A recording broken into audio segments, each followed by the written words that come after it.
Kung bago ka lang sa channel na to at isa kang true-blooded Aldab Nation na nagmamahal po kila Maine Mendoza at Alden Richards, tama po ang channel na pinuntahan mo, kaya consider na kitang bagong subscriber. Welcome back mga Aldab. Ito na naman po ang inyong lingkod, si Mr. Destiny. At siyempre panibagong update na naman po tayo. Panibagong mga kaganapan po kina Alden Richards at kay Maine Fulkerson. Siguro naman po mga Aldab, abay napanood nyo na at nakita at nabasa yung mga nangyayari ngayon sa social media. Po ba? Itong update natin na kung saan latest post ito ni Mengay sa kanyang Instagram na mayroon silang family bonding moment. Hindi natin alam kung kailan po ito mga Aldab. Sabi ko nga po sa inyo, walang makapagsasabi niyan. At dito napakaganda dahil pamilya lang po ni Mengay ang makikita nyo. Pamilya lang ni Mrs.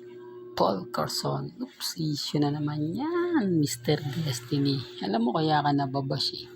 Kaya ka lang naging napag-iinitan. Pero okay lang naman po yun eh.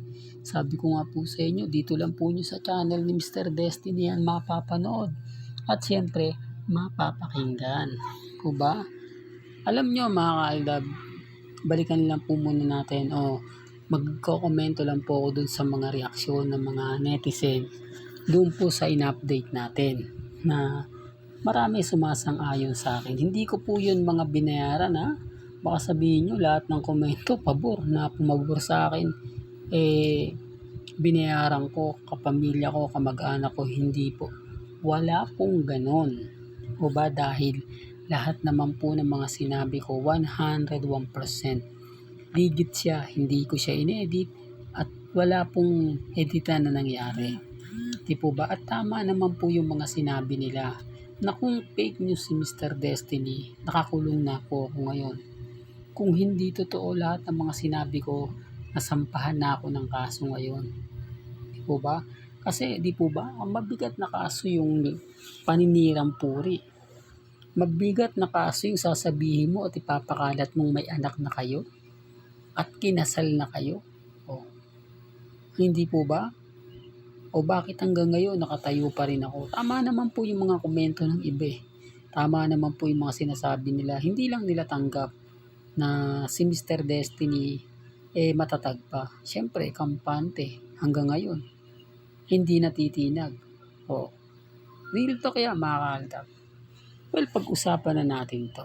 Ito nga po yung sinasabi natin na may kumbaga galing po si Mengay kay Dr. Vicky Bello. Di po ba?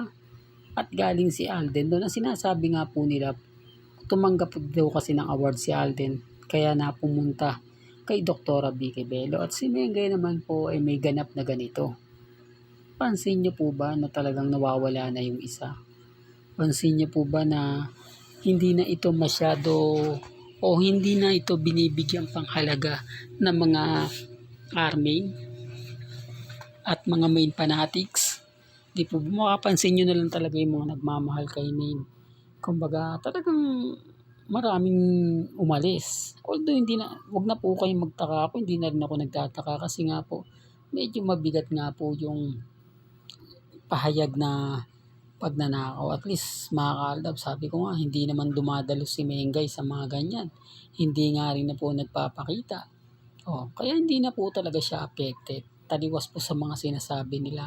Kaya nga po pag sinabi kong hindi naman si Mengay yung nag-react nun eh. Hindi naman si Mengay yung kumbaga nag-post nun, admin yun eh. Kumbaga yung may hawak ng account ni Mengay. Parang napilitan lang. Hindi po ba? Kasi kung totoong sumusuporta at kung totoong mahal ni Mengay si congressman, una sa lahat, yung pamimigay po ng ayuda. Di po ba? Dapat naandun siya. Para saan? Para sa moral support. Hindi po ba? Pangalawa, yung session niya, yung hearing niya sa Kongreso. Dapat naandun siya.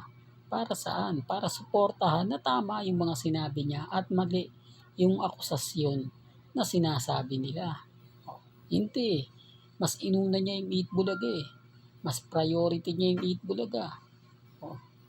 Hindi po ba? Tapos never pong nagkita nagsisimba sa District 1. Pamilya lang ni Congressman ang naandun. O hindi nakikita si Mengay. Sina Ibyang lang naandun. O, di po ba? Hindi, sinasabi ko lang ito mga kaaldab. Para lang alam po ninyo. Kasi ang nakikita lang doon si Ria, Sanjo, at ang pamilya. Pero si Mengay daw wala, no show. Hindi po katulad ng dati. Sabi ko nga po sa inyo, kung totoong nagsisimba si Mengay, hindi po makakaligtas yan sa mga netizen. Hihintayin po nila matapos ang misa bago nila yung picturean at videohan. Aabangan po nila yan sa labas. At kung saan man po lalabas si Mengay, marami ng tao ang makakapansin at magpapapicture o kukunan po ng video. Gaya nga po sa Laguna, gaya po sa Antipolo. Hindi nakaligtas dyan si Mengay. Imposible pa po ngayon na high-tech na at talagang yung mga cellphone, talagang hindi mo na kailangan pang itutok o ilapit. Malayo pa lang, kayang-kaya mo na siyang, kumbaga, kunan na maganda. Sinasabi ko lang po ito mga kaaldab para lang po malinaw. Para lang po mas komportable po kayo sa mga binabalita ko. Kung ikukumpara nyo at pag-iisipan nyo yung mga sinasabi ko. Real talk mga kaaldab. Pero syempre may kanya-kanya tayong opinion sa bagay na ganyan. At dito naman po sa post ni Mengay, pansin nyo kung anong kulay ng OOTD ni Alden. Pansin nyo yung kulay ng OOTD ni May. O baka sabihin ako, nagkataon na naman yan, Mr. Destin. Ikaw kasi mahilig ka magkumpara. Kumbaga, ikaw yung gumagawa ng issue mo. Porket same lang sila, sasabihin mo magkasama na. Porket nagaya lang ni Menga yung pananamit ni Alden, sasabihin mo magkasama sila. Yan ang sinasabi ko mga kaaldab. Ano lagi po bang coincident to?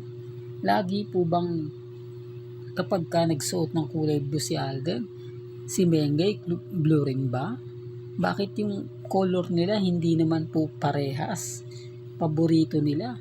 Ibig sabihin may schedule ni Alden at schedule ni Mengay, tumutugma lang. Po pwede naman baguhin yun ni Mengay. Alam niyo kung bakit? Kasi nakikita niya rin yung komento eh.